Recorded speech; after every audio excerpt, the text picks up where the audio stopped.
আসসালামু আলাইকুম সুপ্রিয় দর্শক।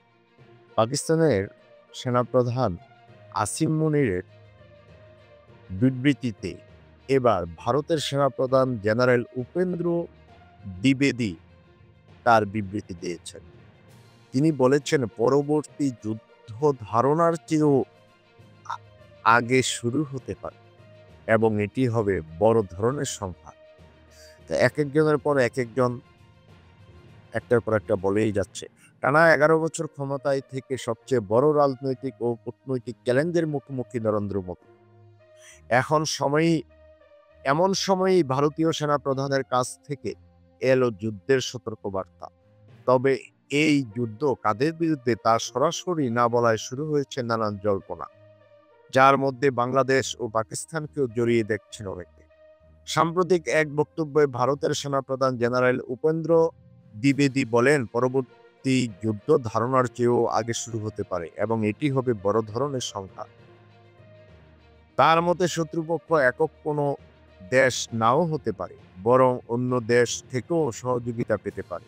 তিনি সশস্ত্র বাহিনী, সাধারণ জনগণ এবং বেসামরিক প্রতিষ্ঠানগুলোকে যুদ্ধের প্রস্তুতি নিতে আহ্বান জানান। কি কঠিন কথা!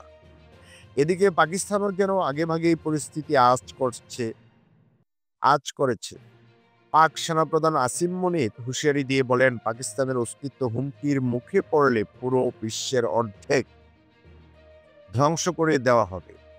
এরপর তারাও ধ্বংস হবে, যা মূলত পারমাণবিক যুদ্ধের সরাসরি ইঙ্গিত।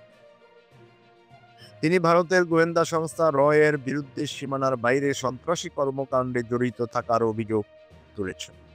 বিশ্লেষকদের মতে দেশের ভেতরে বাইরে বাড়তে থাকা চাপ এবং জনপ্রিয়তার সংকটে পড়লে অনেক সময় আগ্রাসী শাসকরা ক্ষমতা টিকিয়ে রাখতে যুদ্ধের পথ বেছে নেন।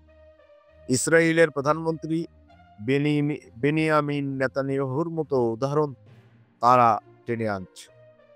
সাম্প্রতিক সময়ে আন্তর্জাতিক অঙ্গনে দৌড়ঝাঁপ শুরু করেছেন নরেন্দ্র মোদী, যেখানে তার অন্যতম বিশ্বস্ত সহযোগী হিসাবে পাশে রয়েছেন নেতানিয়াহু। অলরেডি দৌড়ঝাঁপ শুরু হয়েছে। ভারতও তো স্বস্তিতে নেই আমেরিকার ৫০% শুল্ক। ওই দিক দিয়ে পাকিস্তানের কড়া হুঁশিয়ারি।